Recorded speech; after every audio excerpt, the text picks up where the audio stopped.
Ndị be anyị ekeneni m unu n'ụbọchị nke taa. Anyị sị na ya dịrị ndị Igbo na mma. Dịka o si dị, ihe a bụ Igbo midia ka anyị si wee na-ewetara unu ya bụ nnukwu ozi dị oke mkpa gbasịta maka ana Igbo and Igbo community and ihe debe na Naịjirịa. Ya bụ ife ka anyị na-ewetara unu na Igbo midia. Dịka isi wee na-esole anyị, ọ bụ na nke a bụ ụbọchị izizi gị ị na-abịa n'ilu akwụkwọ na Igbo midia, kabarụ ka ị subscribe and turn on your notification ka ị lapụ miss any of our update dịka anyị na-etikwu ya n'ilu akwụkwọ kwa mgbe. Dịka o si dị, o nwere ya wetara n'ụbọchị nke taa gbasịta maka ka ya bụ ife si ada and gbasịta maka ka ya bụ ife si akpọtụ n'ala Igbo.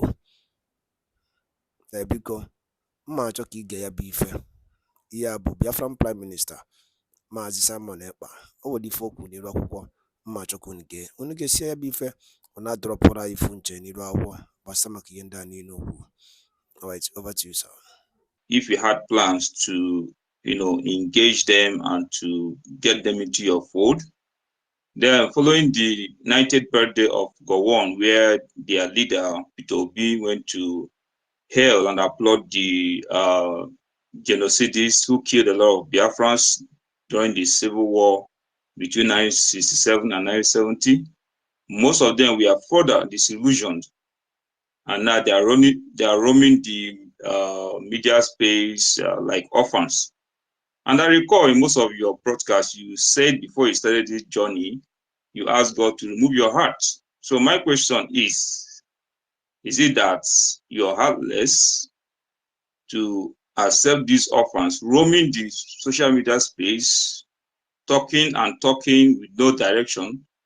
Are you heartless to receive them into your home, into your movement, to give them a place? Because right now, they have no direction. They are just there talking, roaming the media space, talking. Or is it that you're scared to engage them because you don't want an uncomfortable, controversial engagement? What is the problem? Thank you. Thank you very much. As you can see, our space is open for everybody to come in here and ask questions. Another thing is that you may not understand, I am already a state person. I am a prime minister of Biafra government in exile and the Biafra de facto government in the homeland. I am a state person, and I cannot begin to victimize people that I know that they are Biafrans with their political opinion. So at this point, not everybody will support me. And so those people that are talking these things and doing this on social media, I see them as people that are misguided, that doesn't know their direction and their left and right. And I know that one day they are going to realize their mistakes. But one thing is that because this is not yet a recognized independent state, so we have our policy, how we are going to deal with them as a government, right? So, and that will become one of the law of the Biafra government to deal with the people who fought against the freedom. But that is not to victimize them as a person because they attacked me, no. But to punish them because they fought against their own freedom. So I want everybody to differentiate this. It is not personal issue. It is not personal, and I'm not going to take anything personal. I am here as a state man. I'm not here to protect organization or a cult like they have done in IPOB. No, I'm here to protect a government and for the interests of the people of Biafra. So those who are doing this thing, what they are doing today, they are not going to pay the price because they attack Simon Ekpa. They are going to pay the price because they fought against their own freedom. And we are going to have a policy and a law that will deal with them, not me. Thank you. Thank you, Prime Minister. Citizen Dama, are you good with that? Do you have another question? Yeah, I have a lot of questions. But I want Citizen Dama to ask 3 questions more. Yes, sir. Citizen Dama, go ahead, please. Okay, the Prime Minister, you also talked, there was a time we talked about the Israeli citizens who came to do a documentary in Biafra land who were later detained for 20 days by DSS. And in one of your spaces, you said something about, finding a way to reach out to them. Have you been able to get across to those guys to, work with them on what is going on, especially to get them to attend the convention coming in December? Do you have any plans for that kind of arrangement? I have no plans to get to them, and I don't want to get to them. They're already aware of Biafra plight. They went and they saw themselves. So I believe that as a human being, they are, if they have been following Biafra and they are real, they should have been able to know what is happening in Biafra struggle and reach out to us. I don't go fishing out to them or to people like that to support Biafra. We have a lot of people supporting us already. So I will not go into trying to convince them, because I know the people that they may be listening to are those who are not genuinely in the Biafra struggle, like the people that they are associated with the IPOB Nigeria.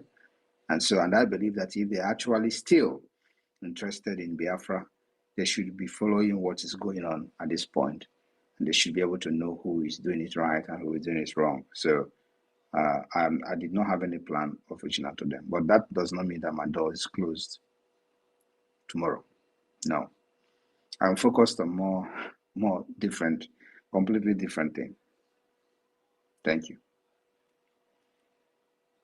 Yeah, thank you, Okay. Prime Minister. Citizen Dama, you have another question? Please go ahead. The PM Yes, is my listening last intently. contribution will come in form of a compliment. The Prime Minister of BRGE, I think you scored a hat trick on the incident of the DG of World Bank, Madam Okonji-Iweala, who tried to debunk the photoshopped post. So I want to applaud you for the hat trick you scored when she made that rebuttal. And I just want to applaud in what you're doing, and I want to let you know that there are a lot of the people behind what you're doing who might appear as though they are working against you, but in real spirit, they are behind you. There is a legion behind you. Keep doing what you're doing and keep scoring the hat trick. God bless you. Thank you very much. Thank you, Citizen Dama. Thank you very much for those salient questions. Very spot on. Thank you so very much. You are welcome to always come around and give us such you know, questions that are very engaging. Please, I'm going to give you the microphone now, Helen. Please let us engage with the Prime Minister. He's ready to answer very difficult questions now. Helen, please grab the mic. Thank you very much, our honorable ministers, Biafrans here present. I honor every one of you. Our Prime Minister, I really appreciate you. Thank you very much for what you are doing, for accepting to save us at this point in time in that terrorist state called Nigeria. My question, you have a kind of touched it, but I will still have to come up with it. And it's about this terrorists taking over one of the biggest training military barracks in the north. And I'm seeing it as Afghanistan playing out before our very eyes, and everywhere is still calm and quiet. So my worry now is, if these people succeeded, how prepared are we to protect the 40 states of Biafra land and our borders? Thank you very much, sir. We are prepared to protect our land, and we are prepared for any eventuality. Thank you very much. Because given to the exposition of every prominent people in the terrorist state of Nigeria, like that Kule of a man, he told us how these people are willing to take over Nigeria and Islamize everybody. That everybody is aware of what is going on. Up till now, we did not hear of that man. If he has been killed just like that other man from Benue State. We don't know about that. And yet, the youth of Nigeria are silent. All they do is to come out and be fighting the only person, which is you, that is fighting to protect us from this doom that is about to befall us. And if I may ask, why is the whole world so quiet about this terror that is going on in Nigeria? Have they all given their consent for Nigeria to be Islamized? Are we not human beings? Why would you be waiting for the world to fight for you? That's what we're doing. Have you not heard how they were fighting and claiming someone else, hand goes in touch you, hand goes in touch you. Have hand touched me? Am I God not here? forbid. So I'm here now. So that's what the world is doing. The world has given us the opportunity and the platform to fight for our freedom and save our people. That's what world have done. They have to do something that will support you. Thank you very Thank you. much, sir. May the good God continue to protect you, empower and strengthen you for this Biafra to be restored. Thank you, sir. I appreciate you. Thank you.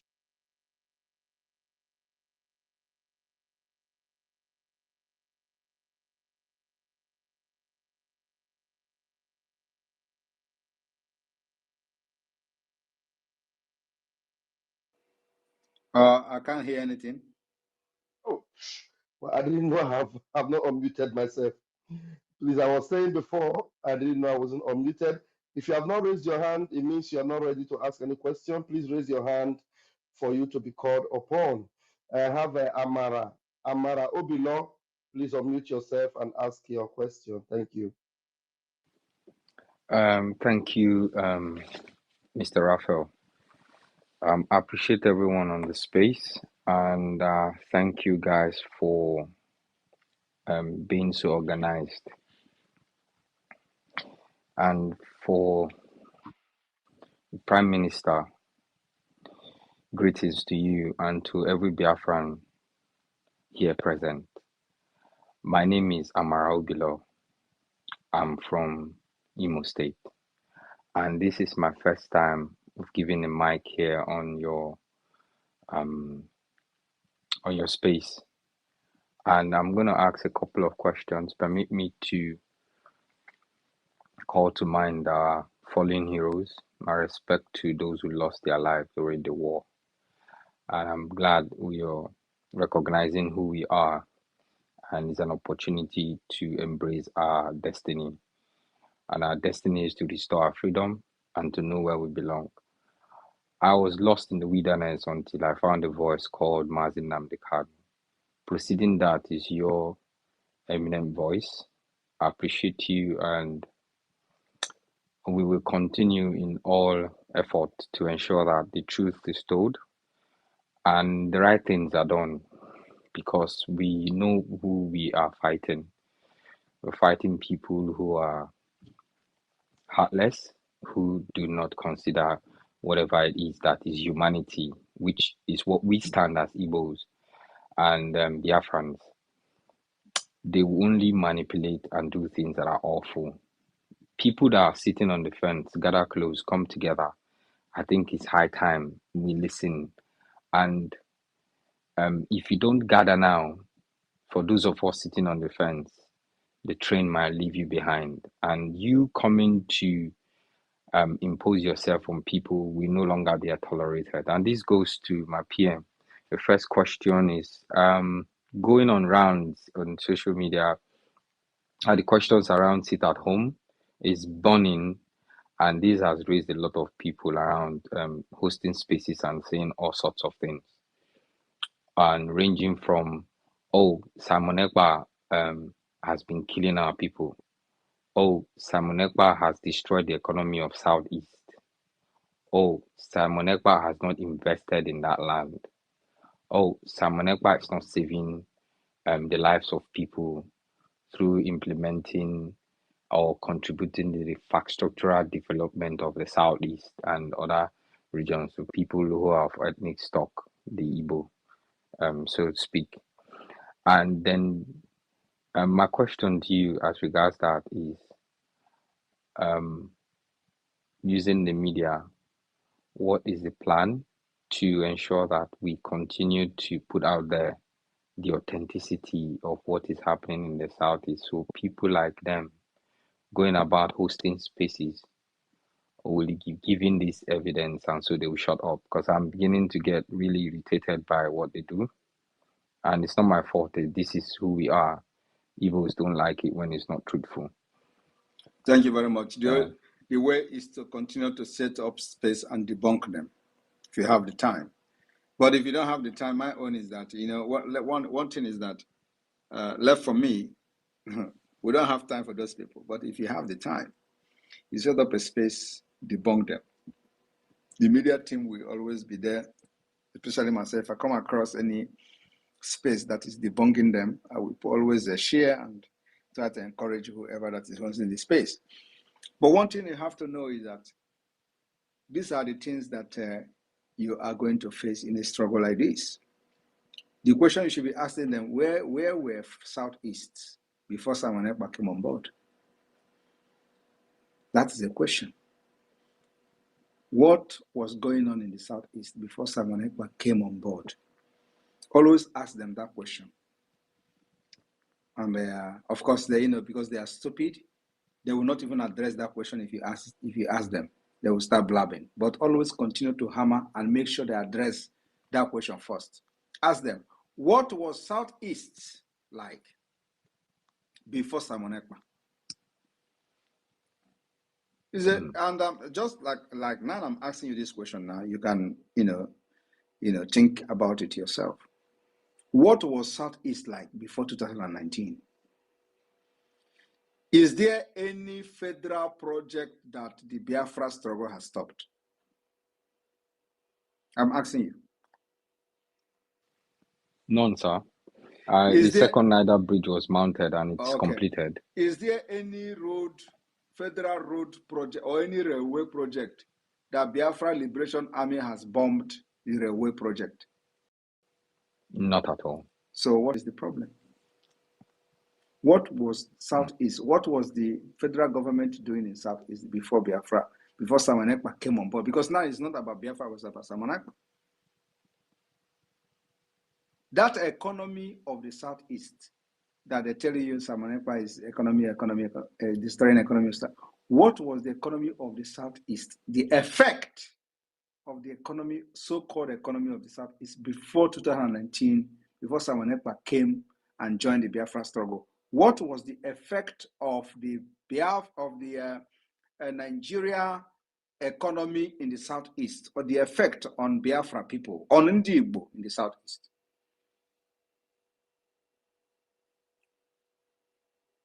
So I'm not asking you, but I'm just telling you what to ask them. Tell them to mention one tangible thing, just one, not two, because two will be too much. Tell them to mention one tangible thing that economy Simon Ekpa is destroying has done. One tangible thing, one tangible impact it has done to a common Biafran or a common Igbo person, because they don't want to address Biafra. They don't want to use Biafra. They say Igbo. This is how to know them. They will just tell you Igbo person, Ali Igbo. So just ask them, before 2019, this economy that Simon Ekpa is destroying, what impact has this economy done to an average Igbo person? Let them tell you the impact and how that impact has been destroyed today. Okay, PM, thank you very much for that. Just two leading questions. I appreciate you. Thank you. I want every one of us here. PM is here. Sorry, because I'm not finished. Let me round up. Because you can tell them the effect of Simon Ekpa. Because they cannot tell you the effect of the economy before Simon Ekpa came in. So now I want to tell you now what to tell them, the effect of Simon Ekpa. Before Simon Ekpa came on board, Fulani was cutting off head of Biafrans in Enugu, in Ebonyi, in Anambra, and even in Imo State. Before Simon Ekpa came on board, Omahi was a governor and he was crying on national television. I hope you watched the video, right? Yes, I did. Upon all the agreement, we went with them. Oh, they still went and they killed these people, and now they have all run away. We came here, we did not meet them again. That is not happening again. That is the positive effect of Simon Ekpa. Tell them, before Simon Ekpa came in, the Nigeria terrorist state was shooting Biafra agitators carrying flag, including when MAZI Nnamdi Kanu was kidnapped. Even the time he was in the DSS, they were shooting live bullets on protesters in Aba when the IPOB Nigeria organized protest. I was the one who still revenged the killing of those people. So because of Simon Ekpa, they are no longer killing people like that in Biafra land. And even the latest one in Enugu, they killed Igbo Ja.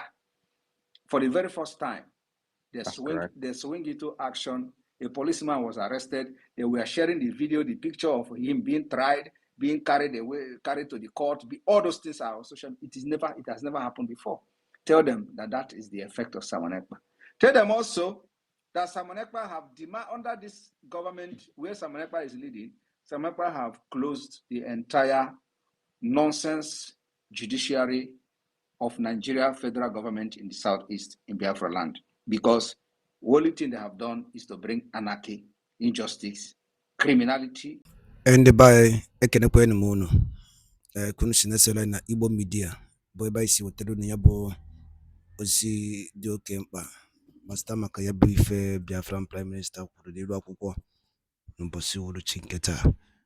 Eke ife were ikwu gbasara maka ya bụ ife ndị a niile okwu gasị dị iche iche dropụrụ anyị ife iche n'elu akwụkwọ na comment section na Igbo media. Ndị be anyị asị na n'Igbo ya adị na ya dị ka echi ada agwụ ọgwụ. Ise. Thank you and God bless you.